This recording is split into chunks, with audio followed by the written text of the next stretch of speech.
wa la lah fatafarraqa bikum an sabili dzalikum wasaqu bihi la'allakum tattaqun. Wa ba'd. Alhamdulillah, bersyukur pada Allah karena sungguh atas nikmat, izin serta karunia-Nya pada ini Allah masih memberikan kita nikmat sehingga kita bisa bersama-sama di kajian ini. Salawat dan salam semoga senantiasa tercurah pada Rasulullah Sallallahu Alaihi Wasallam, pada keluarganya, sahabat-sahabatnya, pengikut-pengikutnya, dan tentu kita semua yang mengikutinya. Ikhwani wa ikhwati fillah, Bapak Ibu, sahabat-sahabat sekalian yang semoga dimuliakan Allah. Hari ini kita sampai ayat keempat ya Pak ya? Betul Pak? Iya Ustadz. Ustadz, yang keempat. A'udzu billahi minasyaitonir rajim. Walladzina yu'minuna bima unzila ilaika wa ma unzila min qablik wa bil akhirati hum yuqinun. Walladzina, dan mereka atau orang-orang, yu'minuna, yang beriman mereka, bima unzila ilaika, dengan apa-apa unzila yang diturunkan, ilaika kepadamu Muhammad, maksudnya Al-Quran, wa ma unzila, dan apa-apa yang diturunkan atau tidak kitab yang diturunkan, min qablika, sebelummu Muhammad, wa bil akhirati hum yuqinun, dan mereka yang yakin akan adanya kehidupan akhirat. Mereka yang yakin akan adanya kehidupan akhirat. Baik, mari satu-satu kita pahami. Sebelum jauh, saya sampaikan makna tentang orang-orang yang percaya kepada apa yang diturunkan kepadamu Muhammad dan yang diturunkan kepada sebelummu. Artinya Al-Quran dan kitab-kitab sebelumnya. Menurut Ibnu Abbas, sahabat muda, maksud ayat tersebut ialah mereka yang percaya pada apa yang diturunkan Allah kepadamu, juga apa yang diturunkan Allah pada rasul-rasul sebelummu. Dan mereka pun yakin akan adanya akhirat, yaitu hari kebangkitan, hari kiamat, surga, neraka, hisab, dan mizan. Saya ulangi, yang maksudnya adalah percaya, yakin akan adanya hari akhirat, yaitu adanya kebangkitan, yaumul ba'ats, adanya kiamat, adanya surga, adanya neraka, adanya hisab, dan adanya mizan.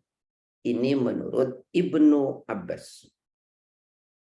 Ibnu Jarir, ya, yang juga penulis kitab tafsir, Ibnu Jarir menerangkan ada 3 pendapat ulama tafsir mengenai tujuan, ya, ayat, ya, mengenai tujuan ayat ketiga dan keempat di atas.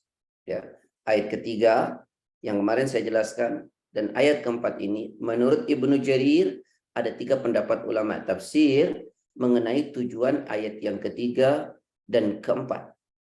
Keempat yang sekarang kita baca, ketiga kemarin. Yang pertama kata Ibnu Jarir, tujuannya kedua ayat itu sama-sama ditujukan kepada semua orang beriman dari kalangan bangsa Arab maupun ahli kitab serta selain mereka. Ya, ditujukan kepada orang beriman dan kalangan bangsa Arab maupun ahli kitab, ya, kalangan bangsa Arab maupun ahli kitab serta selain mereka. Secara umum ayat ini ditujukan. Itu kata Ibnu Jarir. Yang kedua, ayat itu tertuju kepada orang yang beriman dari kalangan ahli kitab saja. Dan yang ketiga, ayat ketiga untuk orang mukmin dari kalangan bangsa Arab, sedangkan yang keempat tertuju kepada orang mukmin dari kalangan ahli kitab. Ini pendapat saja, ya, kata Ibnu Jarir.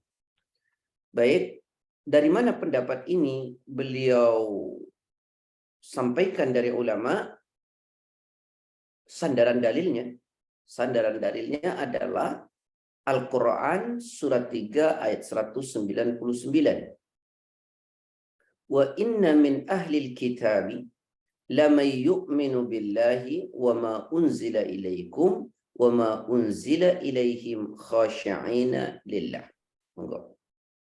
A'udzubillahi minasyaitonirrajim. Dan sesungguhnya di antara ahli kitab ada yang beriman kepada Allah dan kepada apa yang diturunkan kepada kamu dan yang diturunkan kepada mereka, karena mereka berendah hati kepada Allah. Dan mereka tidak memperjualbelikan ayat-ayat Allah dengan harga murah. Mereka memperoleh pahala di sisi Tuhannya. Sungguh Allah sangat cepat perhitungannya.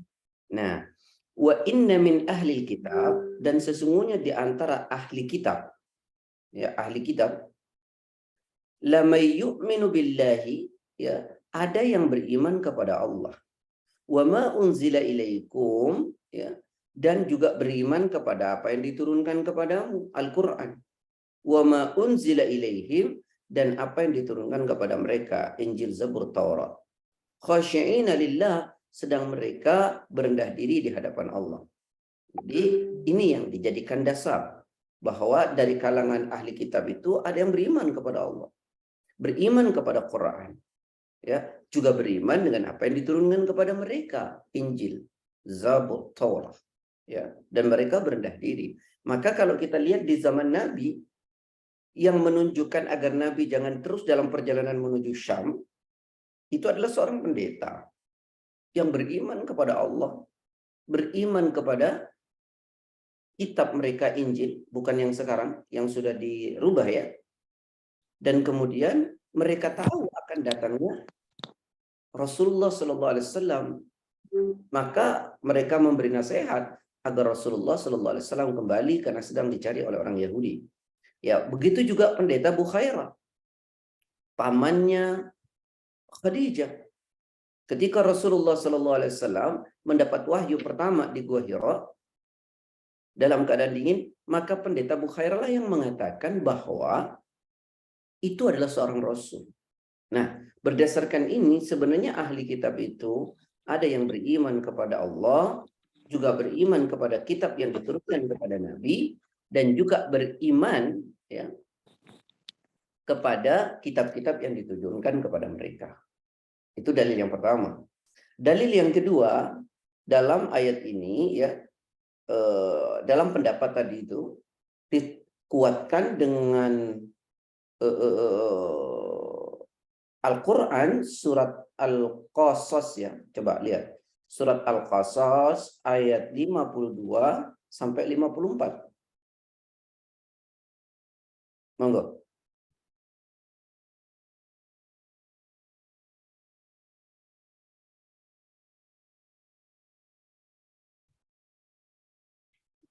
Alladzina atainahumul kitaba min qablihi hum bihi yu'minun min qablihi.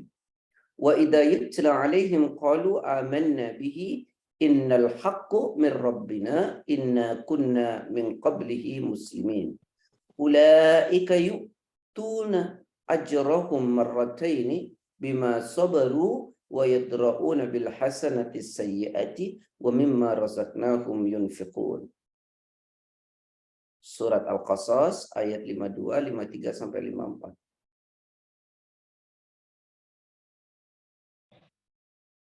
A'udzubillahi minasyaitonirrajim. Orang-orang yang telah kami berikan kepada mereka Alkitab sebelum Al-Quran, mereka beriman pula kepadanya Al-Quran. Dan apabila Al-Quran dibacakan kepada mereka, mereka berkata, kami beriman kepadanya, sesungguhnya Al-Quran itu adalah suatu kebenaran dari Tuhan kami. Sungguh sebelumnya kami adalah orang Muslim. Mereka itu diberi pahala 2 kali karena beriman kepada Taurat dan Al-Quran, disebabkan kesabaran mereka. Dan mereka menolak kejahatan dengan kebaikan, dan menginfakkan sebagian dari rezeki yang telah kami berikan kepada mereka. Nah, maka ini yang seringkali menjadi dasar bahwa kenapa dahulu orang beriman itu boleh menikah dengan ahlul kitab. orang-orang yang telah kami datangkan kepada mereka Alkitab, ya, sebelum Al-Quran, Taurat, mereka beriman pula dengan Al-Quran. Dan apabila dibacakan waktu itu Al-Quran kepada mereka, mereka berkata, kami beriman kepadanya. Bahkan mereka mengatakan, sesungguhnya Al-Quran itu, ya, adalah suatu kebenaran dari Tuhan kami. Sesungguhnya kami sebelumnya adalah orang-orang yang membenarkannya. Mereka itu diberi pahala 2 kali disebabkan kesabaran mereka, dan mereka menolak kejahatan dengan kebaikan, dan sebagian dari apa yang telah kami rezekikan kepada mereka, dan mereka menafkahkannya. Nah, ini dasarnya, ya. Mereka yang beriman kepada Allah, kepada apa yang diturunkan yaitu Al-Quran, dan juga kepada sebelumnya. Di dalam hadis Rasulullah SAW mengatakan, hadis dari Abu Musa, "Thalathatun yu'tuna ajrahum marrataini. Rajulun min ahlil kitabi amana binabiyhi wa amana bihi. Wa rajulun mamlukun adda haqqallah wa haqqa mawalihi. Wa rajulun addaba jariyatahu fa ahsana ta'dibaha thumma a'taqaha wa tazawwajaha." Jadi kata Rasulullah, ada 3 macam orang yang akan diberi pahala 2 kali lipat. Ada 3 macam orang, 3 kelompok, ya, kata Rasulullah, yang akan diberi pahala 2 kali lipat. Siapa itu? Yang pertama, seorang ahli kitab yang telah beriman kepada nabinya, kemudian beriman kepada aku. Ya. Kemudian yang berumur panjang itu sampai Nabi selesai, mereka beriman dan menjadi muslim. Yang tidak, seperti Buhairah, karena meninggal, lalu kemudian mereka juga percaya kepada Allah dan juga percaya kepada Nabi Muhammad SAW. Yang kedua, siapa kelompok? Seorang hamba sahaya yang menunaikan kewajibannya terhadap Allah dan kewajiban terhadap majikannya. Ini yang diberikan 2 pahala. Yang ketiga, seorang yang mendidik budak wanitanya dengan baik, kemudian dimerdekakan, ya, dan dinikahinya. Maka 3 macam orang inilah yang mendapat pahala 2 kali lipat. Ya, 2 kali lipat. Yang pertama percaya kepada Alkitab, juga percaya kepada Rasul. Begitu ya. Nah, ikhwani wa ikhwati fillah yang dirahmati oleh Allah, dalil yang lain, ya, ini menerangkan kekuatan ayat tadi dengan ayat yang lain. Pada surat An-Nisa ayat 136. Ya ayyuhalladzina amanu aminu billahi wa rasulihi wal kitabil ladzi nazzala ala rasulihi wal kitabil ladzi anzala min qablu. Surat keempat. A'udzubillahi minasyaitonirrajim. Wahai orang-orang yang beriman, tetaplah beriman kepada Allah dan Rasul-Nya Muhammad, dan kepada kitab Al-Quran yang diturunkan kepada Rasul-Nya, serta kitab yang diturunkan sebelumnya. Barang siapa ingkar kepada Allah, malaikat-malaikatnya, kitab-kitabnya, rasul-rasulnya, dan hari kemudian, maka sungguh orang itu telah tersesat sangat jauh. Ya ayyuhalladzina amanu, hai orang-orang yang beriman, aminu, tetaplah beriman, billahi kepada Allah, wa rasulihi dan rasulnya, wal kitabil ladzi nazzala ala rasulihi, dan kitab alladzi nazzala ala rasulihi, yang diturunkan kepada rasulnya, Al-Quran, Muhammad, wal kitabil ladzi anzala min qabl, dan kitab yang diturunkan sebelum Nabi Muhammad. Jadi makanya kalau kita lihat rukun iman itu, ya, rukun iman itu percaya kepada Allah, malaikat, rasul, kitab. Nah, kitab itu bukan Al-Quran saja, Zabur, Injil, Taurat, dan seterusnya.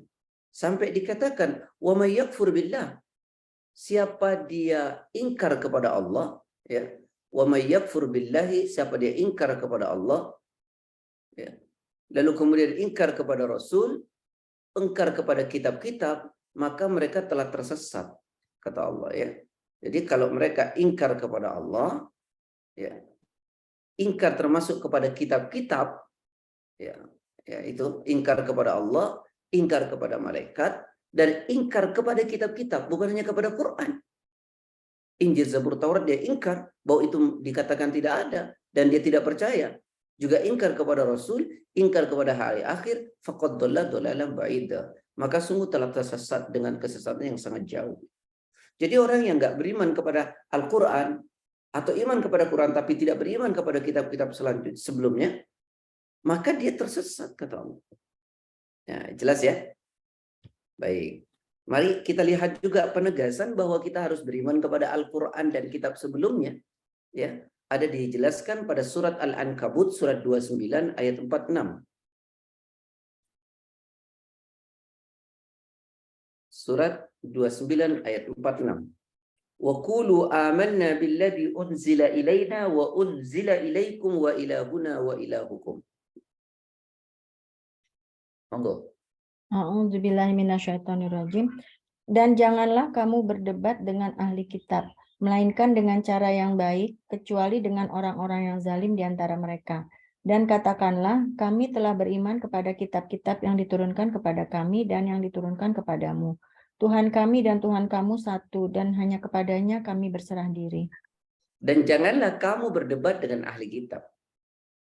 Tentu yang mereka betul-betul percaya kepada Injil, Zabur, Taurat. Melainkan dengan cara yang baik. Kecuali dengan orang yang zalim di antara mereka. Zalim itu mereka yang sebenarnya ya tidak percaya kepada Al-Quran. Dan katakan kepada mereka, kami beriman kepada kitab-kitab mereka, kalian.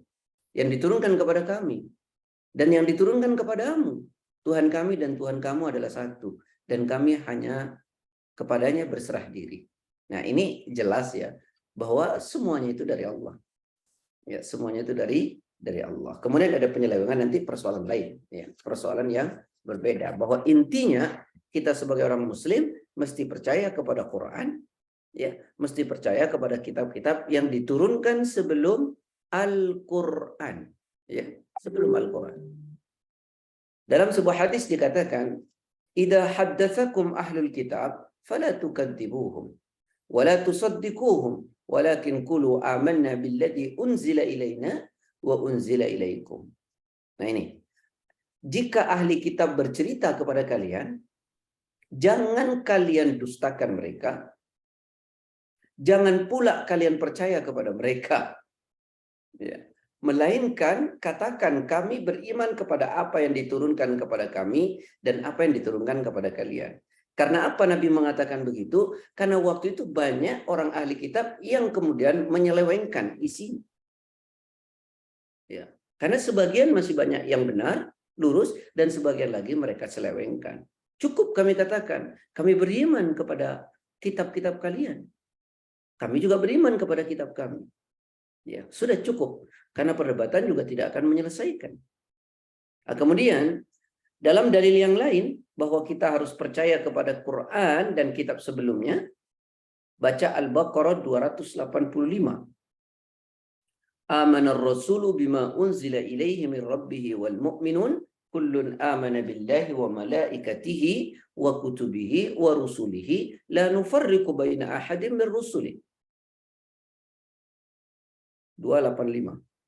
A'udzubillahi minasyaitonirrajim. Rasul Muhammad beriman kepada apa yang diturunkan kepadanya Al-Quran dan dari Tuhannya. Demikian pula orang-orang yang beriman. Semua beriman kepada Allah, malaikat-malaikatnya, kitab-kitabnya, dan rasul-rasulnya.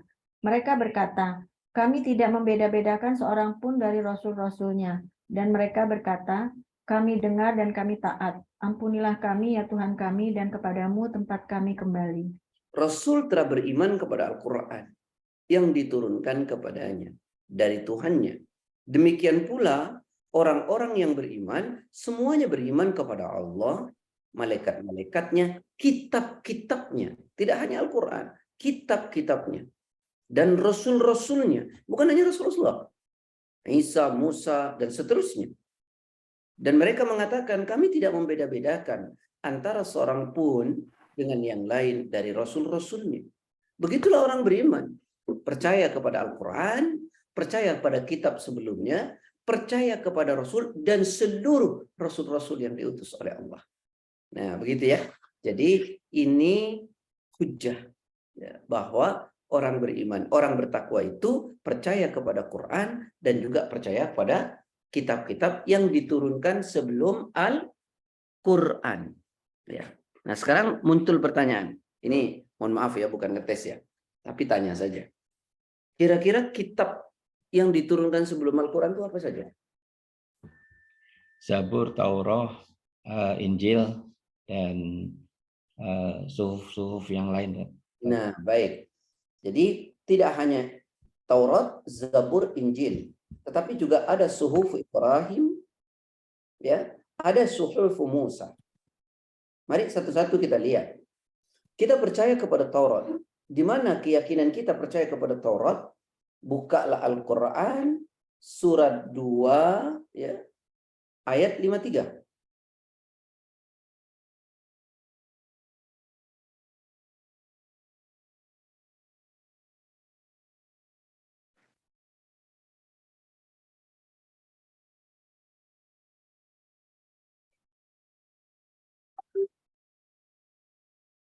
Bacain Ustadz.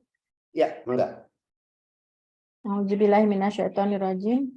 Dan ingatlah ketika kami memberikan kepada Musa kitab dan Furqan agar kamu memperoleh petunjuk. Nah, apa yang diberikan kepada Nabi Musa? Ya Taurat. Nah, ini dalil ya bahwa kita juga percaya kepada Taurat. Ya, jadi ada kitab selain Al-Quran yaitu Taurat. Misalnya Zabur. Dari mana dalilnya? Buka surat 4 ya, ayat 164. Surat 4 ayat 164.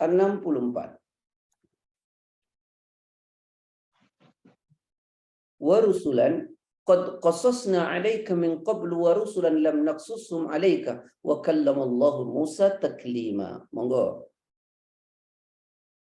A'udzubillahiminasyaitonirrajim. Dan ada beberapa rasul yang telah kami kisahkan mereka kepadamu sebelumnya, dan ada beberapa rasul lain yang tidak kami kisahkan mereka kepadamu. Dan kepada Musa Allah berfirman langsung. Dan kepada Musa Allah berfirman langsung. Nah, ini yang disebut dengan apa itu? Zabur. Nah, kemudian Injil dari mana? Surat 3 ayat 3.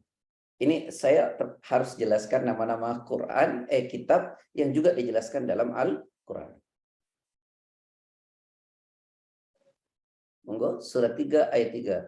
Nazzala 'alaikal kitaba bil haqqi musaddiqan lima baina yadayhi wa anzala at-taurata wal injil. Monggo. A'udzubillahiminasyaitonirrajim. Dia menurunkan kitab Al-Quran kepadamu Muhammad yang mengandung kebenaran, membenarkan kitab-kitab sebelumnya dan menurunkan Taurat dan Injil.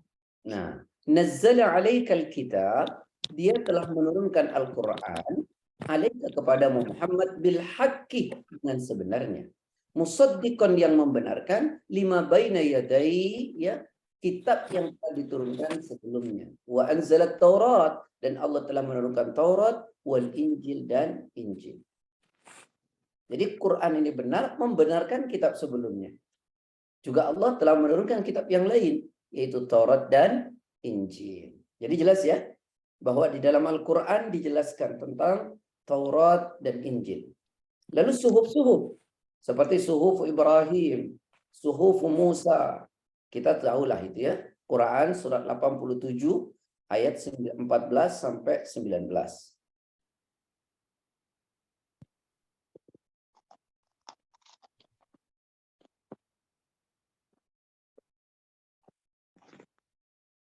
Ayat ke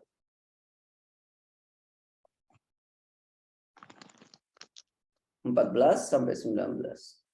Ya udah, yang terakhir juga nggak apa. Sudah ketemu? Suhufu Ibrahimu wa Musa.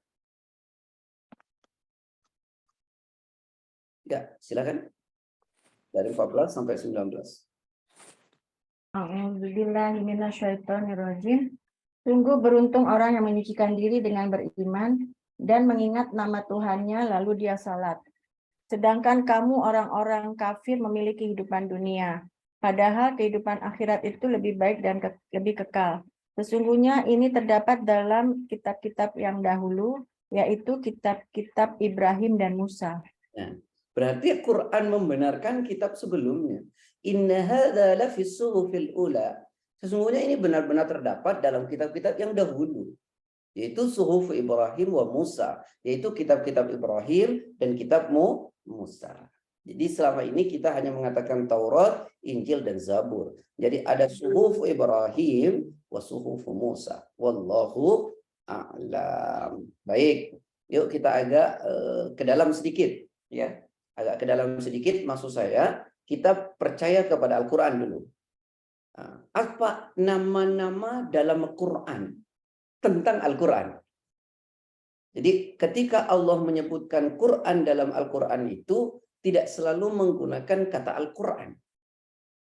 Ya, setidaknya ada 6 kata berbeda di dalam Al-Quran yang maknanya adalah Al-Quran. Saya ulangi ya, setidaknya ada 6 kata yang Allah gunakan untuk penyebutan nama dari Al-Quran. Yang pertama, Allah menggunakan kata Al-Furqan. Ya, apa Al-Furqan itu? Adalah pembeda. Di mana dalilnya? Surat 25 ayat 1. Afwan ya, saya lebih senang tafsir itu menggunakan tafsir dari ayat dengan ayat. Jadi saya tidak mau cerita nanti. Surat 25 ayat 1.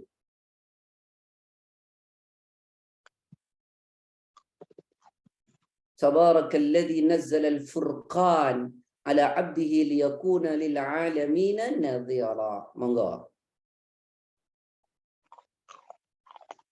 A'udzubillahiminasyaitonirrajim. Maha suci Allah yang telah menurunkan Furqan atau Al-Quran kepada hambanya Muhammad agar dia menjadi pemberi peringatan kepada seluruh alam, jin dan manusia. Jadi tabarakalladzi, maha suci Allah, nazzalal furqan, yang telah menurunkan Al-Furqan. Apa Al-Furqan itu? Kata dari Al-Quran. Arti bahasanya Al-Furqan itu pembeda. Jadi bahasa sederhananya gini, kalau umat Islam mau tahu bedanya benar salah, baik buruk, ya di Quran. Tidak mungkin kita membedakan baik buruk tanpa panduan Al-Quran. Kita tidak mungkin bisa membedakan salah benar tanpa panduan Al-Quran. Tidak bisa dengan insting, tidak bisa dengan perasaan. Tapi ada guidance-nya, yaitu Al-Quran. Maka kenapa Islam ajarkan, kalau kalian ada perbedaan satu sama lain, cepat kembali kepada Al-Quran. Kan gitu ya? Jangan dengan emosi. Ya, kembalikan kepada Quran. Gimana Quran jelasin? Surat 4 ayat 59. Fa in tanazza'tum fi syai'in farudduhu ila Allahi wa rasulih. Ya, surat 4 ayat 59. A'udzubillahiminasyaitonirrajim. Wahai orang-orang yang beriman, taatilah Allah dan taatilah Rasul atau Muhammad dan ulil amri, pemegang kekuasaan di antara kamu. Kemudian jika kamu berbeda pendapat tentang sesuatu, maka kembalikanlah kepada Allah, Al-Quran dan Rasul atau sunnahnya jika kamu beriman kepada Allah dan hari kemudian. Yang demikian itu lebih utama bagimu dan lebih baik akibatnya. Bukan. Hai orang beriman, taat kepada Allah. Mutlak itu wajib, nggak ada tawaran. Dia menggunakan kata ati. Wa ati'ur Rasul, taat kepada Rasul, mutlak tidak ada tawaran. Menggunakan kata ati. Wa ulil amri, kepada pemimpinmu, nggak menggunakan kata ati. Artinya ketaatan kepada pemimpin itu, kata ulama, satu, jika kebijakannya sesuai dengan Quran dan Sunnah, kita wajib taat. Jika kebijakannya bertentangan dengan Quran dan Sunnah, kita nggak usah taat. Tapi juga nggak usah memaki. Yang ketiga, jika kebijakan pemimpin itu tidak ada perintahnya dalam Quran dan Sunnah, tapi juga tidak ada larangannya dalam Quran dan Sunnah, akan tetapi demi kemaslahatan umat, ya maka wajib taat.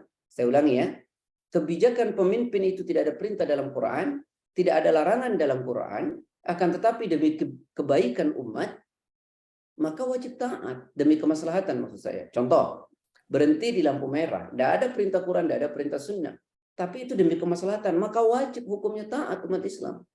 Berarti ketika tidak taat, ya dia dosa. Nah, suka yang nyerobot-nyerobot lampu merah itu dosa itu. Selain menyalahi Al-Quran ini, juga membuat apa? Masalah. Pakai helm, itu wajib taat. Pakai safety belt, wajib taat. Cuman umat Islam kan nggak dalam nih ngajinya nih. Sehingga itu nggak ada dalam Quran. Hati-hati. Kemudian fa in tanazza'tum fi syai'in farudduhu ila Allah war rasuli.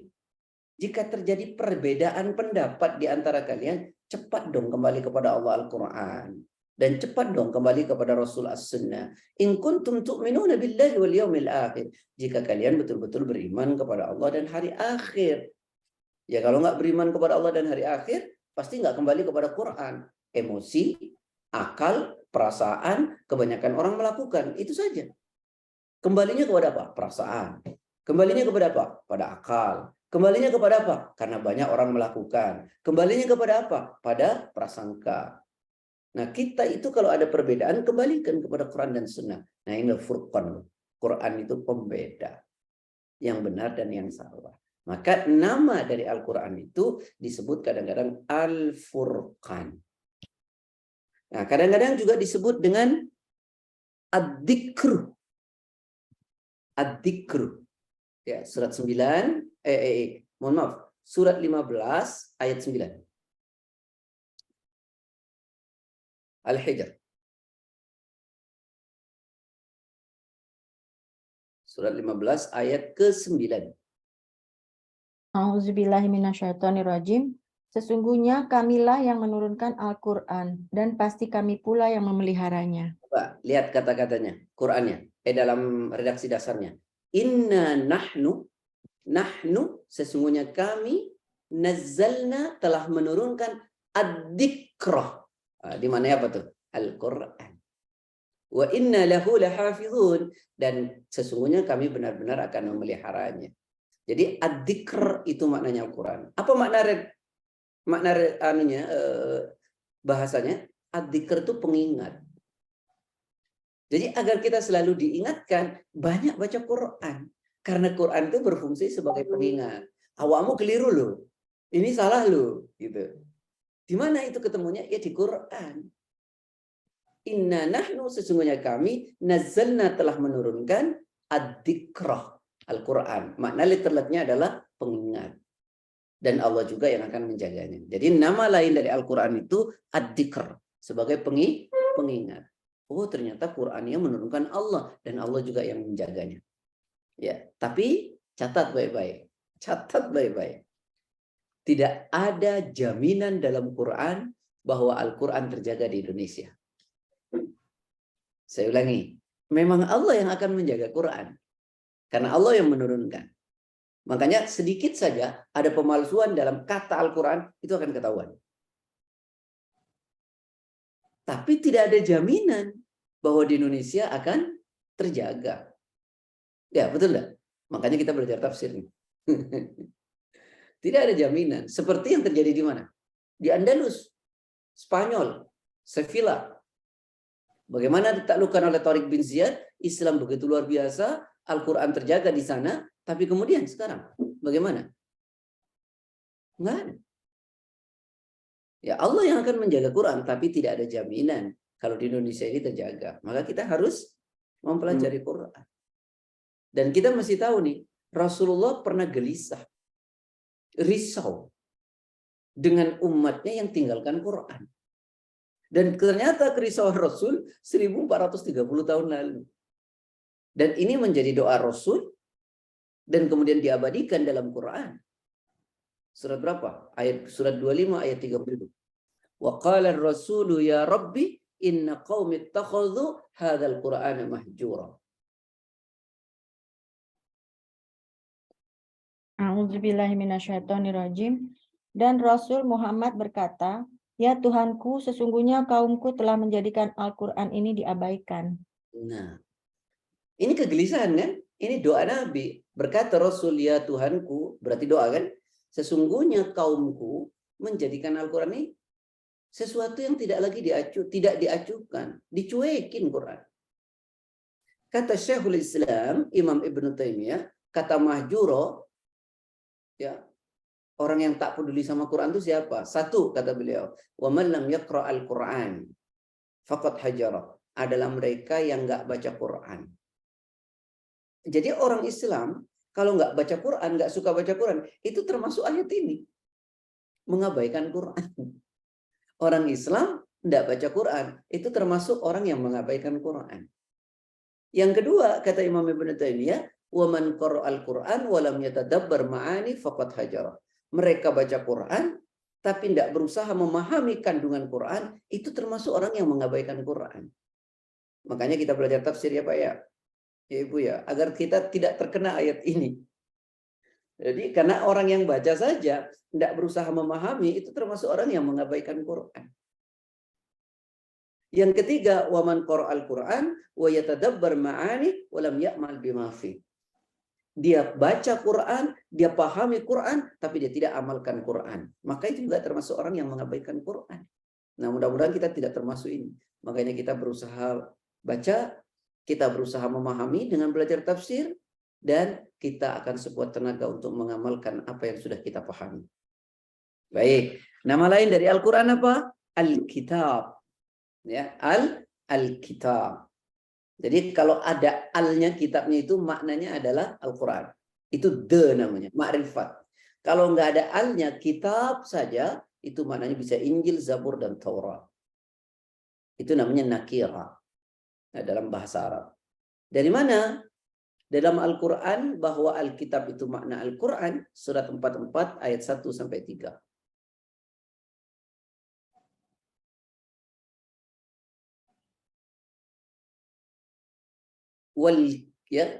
Hamim wal kitabil mubin inna anzalnahu fi lailatin mubarakah inna kunna mundirin fiha yufraku kullu amrin hakim. Monggo. Sampai ayat berapa, Ustadz? Sampai ayat 3 saja. 3. A'udzubillahi minasyaitonirrajim. Hamim. Demi kitab Al-Quran yang jelas, sesungguhnya kami menurunkannya pada malam yang diberkahi. Sungguh kamilah yang memberi peringatan. Coba lihat ayat 2-nya. Wal kitab. Ya. Maknanya apa? Bukan demi Alkitab, demi Al-Quran. Al-Mubin yang menjelaskan. Jadi kadang-kadang Quran itu disebut apa tadi? Yang pertama? Aduh. Al-Furqan. Al-Furqan. Yang kedua? Al-Zikr. Al-Kitab. Yang ketiga? Alkitab. Alkitab. Kadang juga disebut dengan Tanzil. Kalau Alkitab itu artinya tulisan. At-Tanzil. Ya, kadang-kadang disebut kata At-Tanzil itu maknanya Quran. Dalilnya ya surat 26. Surat Asy-Syu'ara ayat 92.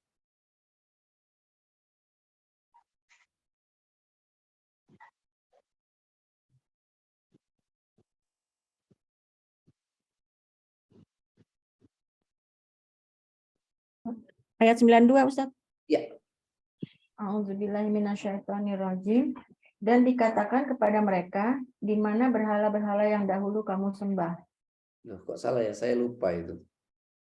Ayatnya. Oh, mohon maaf. 192 sampai 193 kalau tidak salah. Mohon maaf, ini errornya, Pak. Ya. Afwan, lahir batin. A'udzubillahi minasyaitonirrajim. Dan sungguh Al-Quran ini benar-benar diturunkan oleh Tuhan seluruh alam, yang dibawa turun oleh Ar-Ruh Al-Amin atau Jibril. Coba lihat. Di situ dan sesungguhnya Al-Quran itu benar-benar diturunkan. Maknanya Al-Quran. Redaksinya coba lihat. Wa innahu latanzil Rabbil alamin. Jadi kata tanzil, at-tanzilu itu maknanya adalah Al-Quran. Nah, itu nama-nama di dalam Al-Quran. Nama lain dari Al-Quran yaitu Furqan, pembeda, At-Tanzil, ya, kemudian Ad-Dzikr, Al-Kitab. Ya, tentu nama lain juga Al-Quran, ya. Seperti dijelaskan dalam surat 17 ayat 9 kalau tidak salah. Ya, surat 17 ayat 9. Surat Al-Isra. Nah, pokoknya ngajinya hari ini capek lihat Quran ya. Enggak apa-apa ya, Pak ya. Namanya belajar tafsir. Insyaallah, Ustaz. Nah, kalau ceramah Sungguh Al-Quran ini memberi petunjuk ke jalan yang paling lurus dan memberi kabar gembira kepada orang mukmin yang mengerjakan kebajikan, bahwa mereka akan mendapat pahala yang besar. Inna hadzal Qur'an. Inna hadzal Quran. Sesungguhnya ini Al-Quran. Nah, ini asma Al-Quran. Nama-nama Al-Quran.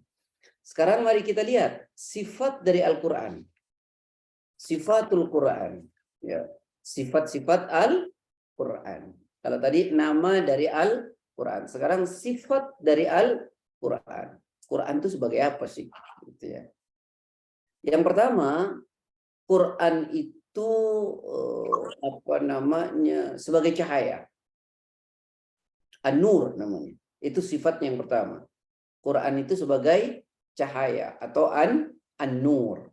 Ya, seperti dijelaskan dalam surat 4 ayat 174.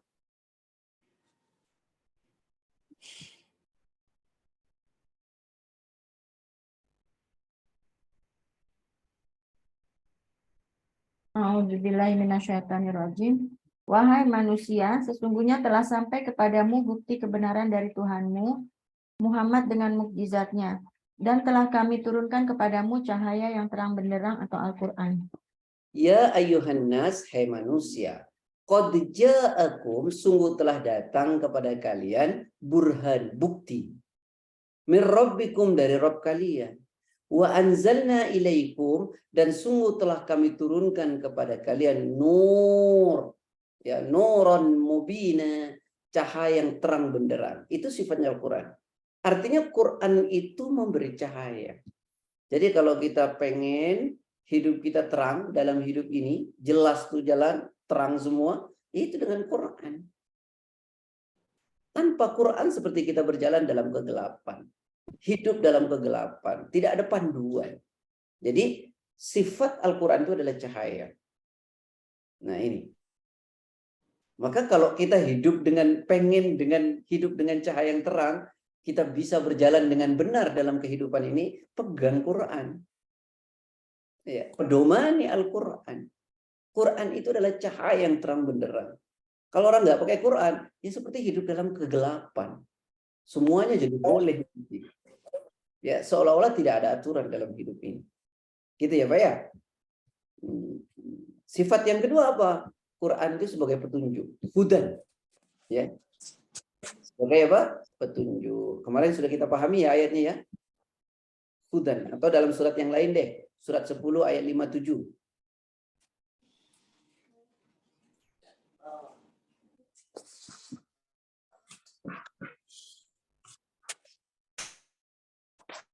A'udzubillahiminasyaitonirrajim. Wahai manusia, sungguh telah datang kepadamu pelajaran atau Al-Quran dari Tuhanmu, penyembuh bagi penyakit yang ada dalam dada, dan petunjuk serta rahmat bagi orang yang beriman. Nah, jadi ini sekaligus dua ya. Selain hudan, juga syifa. Ya ayuhan nas, wahai manusia, qad ja'atkum, sungguh telah datang kepada kalian mau'idotun, pelajaran. Maksudnya Al-Quran. Min rabbikum, dari Rabb kalian. Ya, jadi Quran itu adalah pelajaran.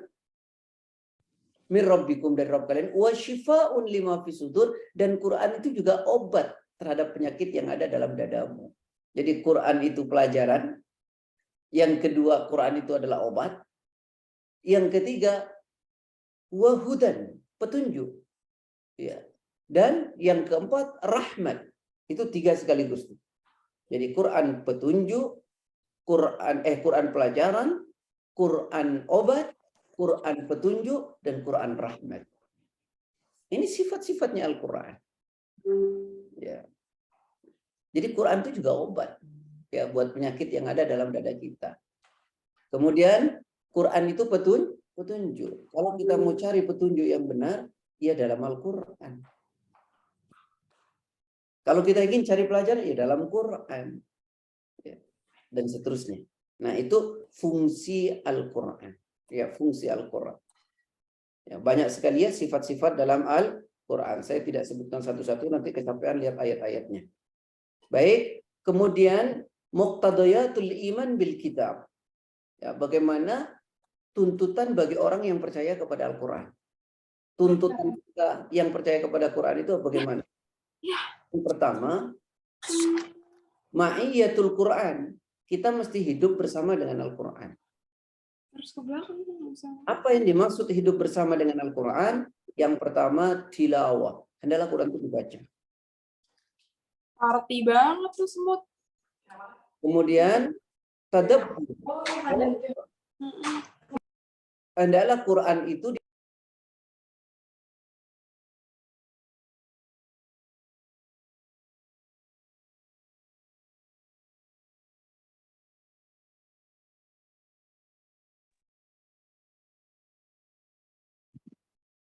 Quran itu hendaklah dibaca, ya, kemudian dipelajari, ditadabburi, dan dihafalkan.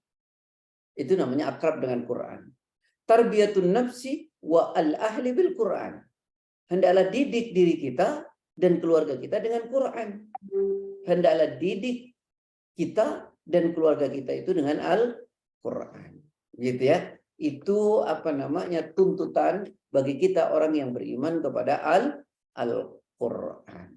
Nah, agak lebih jauh sedikit. Quran ini ya kebenarannya mutlak. Kebenarannya mutlak dan ya tidak terbantahkan. Dan kita umat Islam ya sudah percaya kepada Al-Quran ini. Begitu. Dan Allah bukan tidak memberi tantangan. Kalau Anda tidak percaya sama Quran, ya buat kitab yang lain. Yang semisal dengan Quran, baik secara substansi maupun secara redaksi. Coba deh buat redaksinya yang semisal dengan Quran. Buat deh yang substansinya sama dengan Al-Quran. 1400 berapa? 36 tahun, 46 tahun sekarang. Atau 40 tahun. Tidak ada tuh orang yang bisa buat tuh. Dulu di zaman Nabi ada, namanya Musailam Al-Kadzdzab. Tapi lucu. Ya, nah ada tuh orang yang berkuar-kuar Quran enggak benar begini, buat deh surat yang semisal dengan Quran, buat. Yang redaksinya itu kayak Quran gitu. Yang isinya juga kayak Quran. Satu surat saja kata Allah. Dan tantangan ini Allah tantang di dalam Al-Quran sendiri. Coba buka surat 2 ayat 23 sampai 24. Wa in kuntum fi raibin mimma nazzalna ala 'abdina fa'tu bi suratin min mithli wad'u syuhada'akum min dunillahi in kuntum shadiqin. Fa in lam taf'alu wa lam taf'alu fattaqun nar allati waquduha an-nas wal hijara wa'iddat lil kafirin. A'udzubillahi minasyaitonirrajim. Dan jika kamu meragukan Al-Quran yang kami turunkan kepada hamba kami Muhammad, maka buatlah satu surah semisal dengannya dan ajaklah penolong-penolongmu selain Allah, jika kamu orang-orang yang benar. Jika kamu tidak mampu membuatnya dan pasti tidak akan mampu, maka takutlah kamu akan api neraka yang bahan bakarnya manusia dan batu yang disediakan bagi orang-orang kafir. Apa kata Allah? Jika kamu tetap dalam keadaan ragu ya terhadap apa yang kuturunkan kepada hambaku Muhammad Al-Quran, kamu ragu nih, kata Allah, buat deh satu surat yang semisal dengan Quran. Ya, bawa penolong-penolongmu, orang yang kau anggap pintar itu, tapi jangan bawa nama Allah jika kamu merasa benar. Jika kamu tidak mampu, dan pasti kamu tidak akan mampu, kata Allah. Takutlah dengan api neraka yang bahan bakarnya manusia dan batu yang disediakan untuk orang-orang yang ingkar. Nah, ikhwani wa akhwati fillah yang dirahmati. Tantangannya sudah ada. Kalau mau, buat. Buat satu surat saja yang semisal dengan Al-Quran. Dan kita tidak mungkin mampu. Coba lihat nih, Quran ini ya 6.000 ayatnya lebih. 114 surat. Tanya yang hafal, buahnya. Tak ketinggalan satu huruf pun. Ini bentuk kemukjizatan Al-Quran. Kita bikin tulisan sendiri, 10 lembar, 2 lembar aja kita suruh hafalin. Tanpa ketinggalan satu huruf pun. Nggak bisa kita. Ini bukti firman Allah.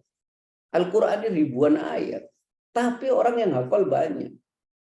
Tanpa ketinggalan satu huruf. Nah, ini ikhwani wa akhwati fillah yang dirahmati oleh Allah Subhanahu wa taala. Maka ayo baca Quran. Kata Rasulullah SAW, ya, mathalul munafiq alladhi yaqra'ul Quran kamathali raihanah. Orang munafik senang baca Quran itu seperti buah raihana. Baunya wangi, rasanya pahit. Wa mathalul munafiq alladzi la yaqra'ul Qur'an ya kamathali handalah. Orang munafik yang tidak suka baca Quran itu seperti buah handalah, baunya busuk, rasanya pahit. Wa mathalul mu'min alladzi la yaqra'ul Qur'an kamathalit tamr. Orang mukmin yang tidak suka baca Quran, orang beriman tidak suka baca Quran, itu seperti kurma. Seperti kurma. Apa kurma itu? Rasanya manis tapi nggak ada wanginya. Wa mathalul mu'min alladzi yaqra'ul Qur'an kamathali utrujah. Orang beriman yang suka baca Quran itu seperti buah utrujah. Apa buah utrujah itu? Ya, baunya wangi, rasanya enak. Baik, ini sebelumnya tentang kepercayaan kita kepada Quran dan kitab-kitab sebelumnya. Nah, tadi saya agak perlebar tentang nama-nama Quran, fungsi Al-Quran, sifat Al-Quran, ya, dan tantangan bagi orang yang tidak percaya kepada Al-Quran. Nah, besok baru hari akhirat. Itu pasti gitu ya. Iya, Ustaz. Makasih, ini udah 6 ayat dari ayat. ya, ini udah 6.27. Kita mungkin punya waktu sekitar 15 menit Ustaz untuk tanya jawab. Monggo kalau ada yang mau bertanya untuk mendapatkan kejelasan yang lebih jelas mengenai apa yang disampaikan Ustaz tadi. Ustaz, mungkin sebelum itu ada satu pertanyaan tadi yang tidak ada jaminan terjaga di Indonesia. Ini maksudnya gimana Ustaz? Saya malah garis bawah ini nggak mungkin ini. Iya, makasih Ustaz. Saya itu ingin menekankan, Pak. Inna nahnu nazzalna dzikra wa inna lahu lahafizun. Kata Allah, aku yang turunkan Quran. Kami loh yang turunkan Quran, kata Allah. Dan kami juga yang akan menjaga. Jadi yang turunkan Quran itu Allah, yang jaga Quran siapa? Allah. Melalui apa dijaganya? Penghafal Quran. Tapi tak ada jaminan Al-Quran terjaga di Indonesia kalau kita tidak turut jaganya. Itu loh maksud saya. Oke. Saya ingin memotivasi, ayo kita hafalin Quran, ayo kita pelajarin Quran agar Quran ini tetap abadi di Indonesia. Karena apa? Saya berkaca kepada sebuah negara yang negara itu Quran luar biasa tadinya, tapi hari ini tinggal cerita kan. Ya. Apa itu Andalusia? Saya ceritakan ya. Andalusia itu umat Islam dalam peradaban Andalusia sempat membangun 600 masjid, ya Pak. Bukan cuma 600 masjid, 800 sekolah. Bukan hanya 800 sekolah, 7.000 lebih buku yang dikarang oleh ulama dan cendekia-cendekia Muslim Andalus. Tapi hari ini 600 masjid tinggal cerita bahwa di Andalus dulu. Nah, maka nanti sekali-kali begitu, Pak. Ke Andalusia, ya, Córdoba. Alhamdulillah saya sudah 3 kali di sana. Spanyol itu kita lihat. Apa sejarah itu masih nampak-nampak, tapi tinggal cerita saja. Kemudian yang kedua, 800 sekolah tinggal torehan dalam histori. 7.000 buku tinggal kenangan bagi sejarah perjalanan umat Islam. Kenapa? Karena umat Islamnya tidak menjaga dan sudah membiarkan kehidupan sekuler, kehidupan tidak beragama merajalela, kemudian kehidupan beragama ini tersingkirkan. Dan itu jauh lebih menarik dan anak-anak kita akhirnya meninggalkan Quran. Inilah yang disebut dengan ghazul fikr, perang pemikiran. Itu yang saya maksud. Allah turunkan Quran, Allah yang jaga Quran, tapi tidak ada jaminan terjaga di Indonesia kalau kita tidak ikut andil untuk menjaganya. Begitu maksud saya, Pak. Jadi terima kasih Ustaz ya. Jelas Ustaz ya. Mungkin dari yang lain silakan kalau ada yang mau bertanya. Mau tanya Ustadz. Ya, silakan. Ini Ustadz, kalau Al-Quran kan sampai dengan hari ini kita masih bisa lihat dan bisa baca, bisa pelajari.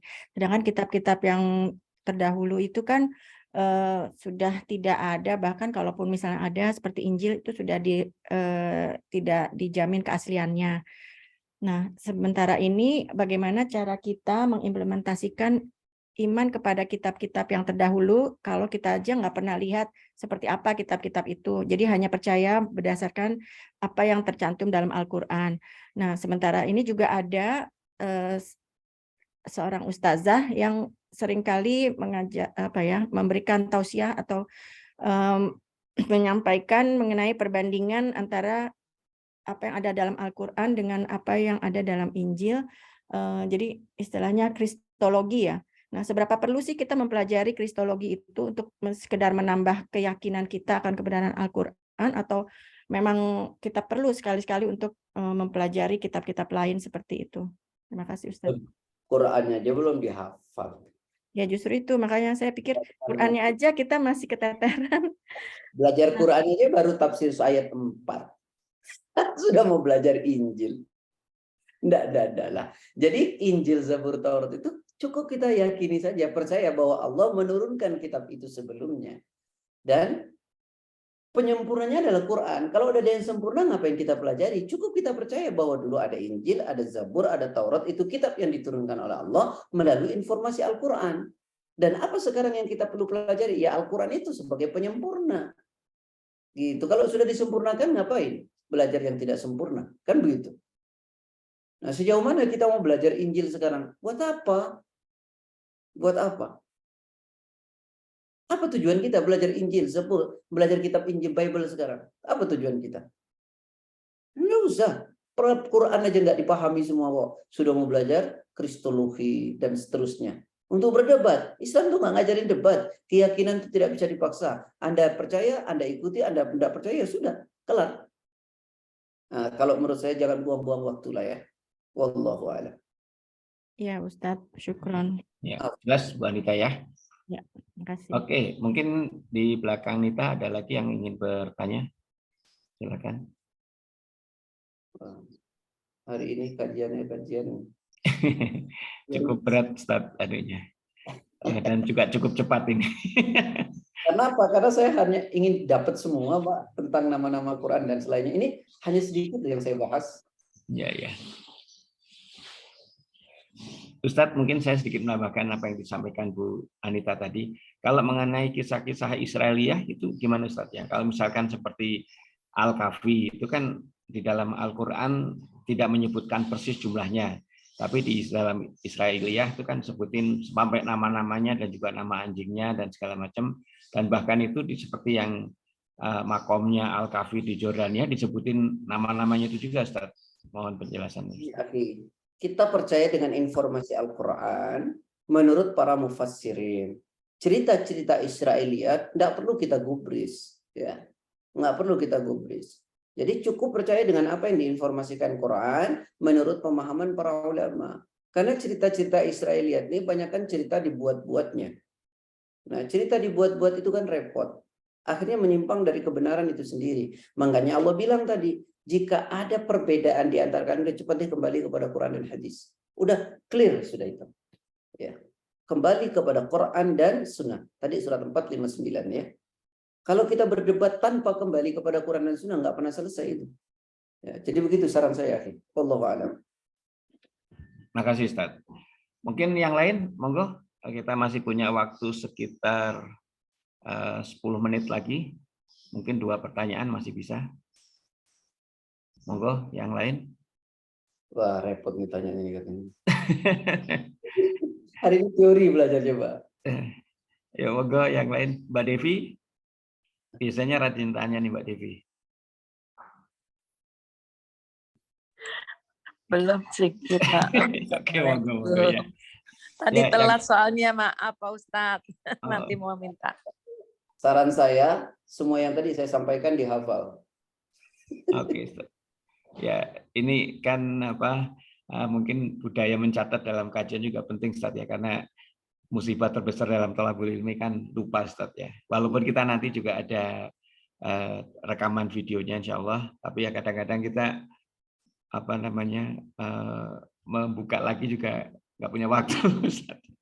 Ya. Bukan punya waktu, Pak. Terlupakan. Jadi